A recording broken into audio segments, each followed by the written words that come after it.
It's gonna be alright. It's gonna be okay. Oh, it's a cold, dark night. We'll find a day. Welcome back to our Advent series. I'm Deanna. And I'm Leanne. And we're excited to get into today. Just a brief summary of last week. Dalton went over what is Advent, why we celebrate it in our church, and a brief history of Advent and the Advent wreath that we have now set up in our church, and what each week symbolizes, along with the colors and a little bit of a theme. So this week, we're going to go deeper into those themes, along with tying in some of the characters of Advent and how we can relate to them and how we can incorporate how they lived their life into our life now, and hopefully be able to practically incorporate that into our Advent season this year. So Deanna's gonna start us with our first character of Advent. I won't spoil it for you just yet, but I'm gonna hand it off to her for our first character of Advent. So this week we're going to be talking about Mary.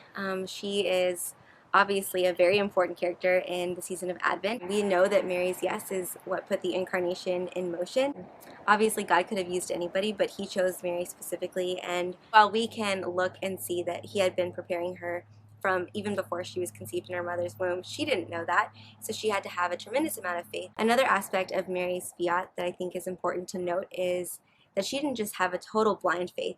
She understood that God was going to call her to be an active participant in his plan, that Mary didn't ask if this is going to happen. She just simply asked the question of how, because she had given this vow to the Lord. She had, as we believe as Catholics, she had already decided to stay a virgin for the rest of her life, and she also was betrothed to Joseph, and so there were a lot of reasons why this plan seemed impossible. But again, Mary and her fiat and the Lord did with her yes is a beautiful example of the fact that nothing is impossible with God.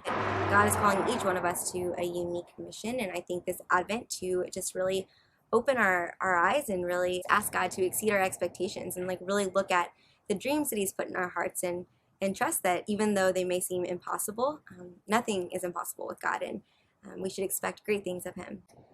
And so this just scratches the surface of all we can learn from Mary. Truly her faith and her trust in the Lord is amazing, and it's something that I pray with all year long. And so I would definitely recommend going and praying with the book of Luke chapter 1 if you have time.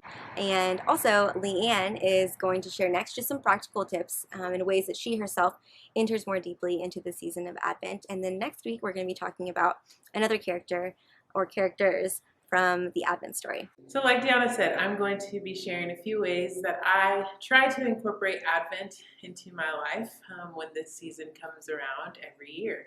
Some ideas that I have this year is picking someone that I know may be struggling in life, whether that be their faith or just life in general, and praying for them, being their intercessor for this season of Advent, because we are anticipating a great gift. So how much more can we anticipate a great gift for others around us? So in regards to almsgiving, that can be a great way.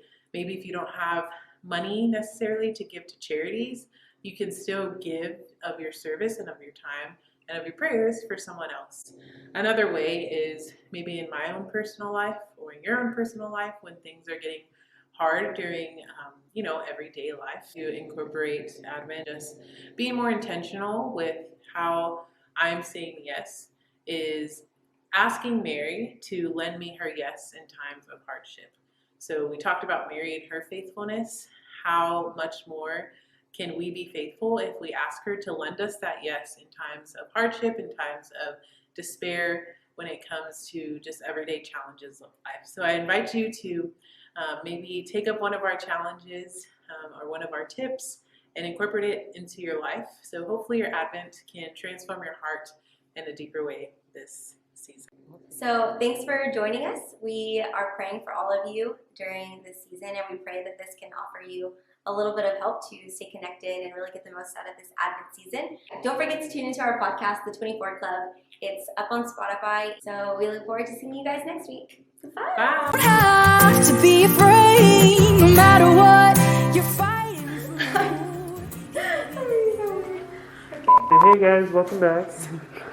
Good to be here. Picture. Okay. That's good. Leanne, you're so considerate of our viewers. I'm looking at. Okay. Right now. Restart. Oh, I Okay. can start it from my app. Yes, you can. No, I actually don't know how to record. You too. What's up, you guys? No. Step on the head of the devil, like Mary. That's another part. Part 2 is coming. Okay. That's going to bloopers. Oh, this is the one's like singing. Yeah. Who's up? Why? But this is never this busy. Okay. So what do I? See you guys next time. Make sure to smash that like button. That's so You don't rad. have to be afraid, no matter what you're fighting through.